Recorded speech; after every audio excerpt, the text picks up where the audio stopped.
अस्सलाम वालेकुम दोस्तों, छा हाल आहे? उमेद आहे त सभु ख़ुशि हूंदो। अॼु वरी हिकु नओं मौज़ू खणी तव्हांजे ख़िदमत में हाज़िर थिया आहियूं। हिकु किसो आहे पुराणे ज़माने जो, उहो अॼु तव्हां सां शेयर करणु थो चाहियां। पुराणे दौर में हिकु बादशाह इटली में रहंदो हो।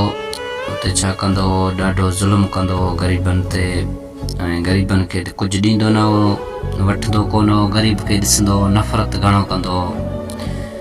हिकु ॾींहुं छा थियो, बादशाह पंहिंजे ख़्याल सां शिकार ते निकितो वञी जंगल में पहुतो। हिकु हारी हो, उहो वीचारो हर ॾांदनि सां वहे पियो। उन ॾिठो त केरु अचे थो घोड़े ते, उन भॼी वञी उन जो अॻु वरितो। बादशाह जो चयईं मूंखे पाणी खपे थो।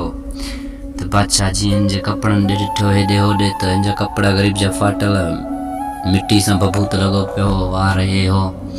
बादशाह चयो न न हल हल, मूं वटि को बि पाणी वाणी कोन्हे।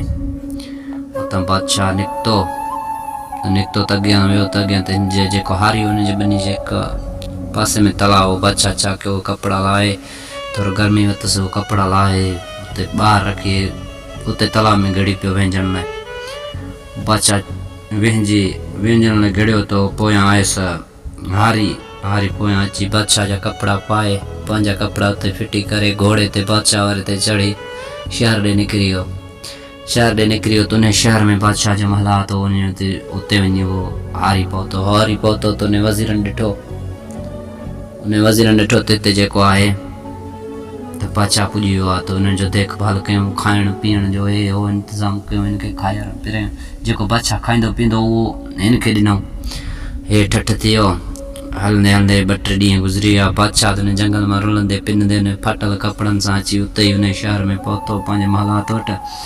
ते जीअं हुकुम हलाईंदो ईअं वज़ीरनि ते हुकुम हलाईं, त वज़ीरनि चरियो त जा बादशाह त असांजो इहो जेको सुतो पियो आहे, तूं किथां जो असांजो बादशाह आहीं, हिनखे कढो हितां। हिकिड़े वज़ीर चयो हिनखे धिका ॾेई हितां कढियऊं त मुंहिंजो आवाज़ु आयो त बादशाह जो, त वरी उहो ग़रीब हारी जेको उहो निकिरी आयो त चईं तूं उहो साॻियो ई अमरा आहीं जेको मां तोखां पाणी घुरियो तो मूंखे न ॾिनो हो।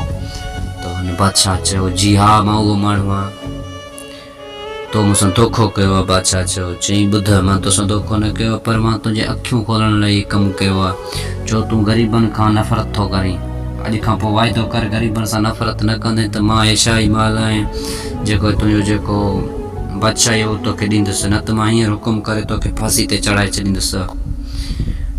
त हुन बादशाह चयो न न इंशाअल्लाह हाणे ईअं न थींदो। तो चयो मां सम्झी वियुसि, हाणे अॻिते लाइ मां तौबा कयो, अहिड़ा मां कम कोन कंदुसि, छो त बुराई जो नतीजो बुराई हूंदो आहे। दोस्तो उमेद आहे हिते वीडियो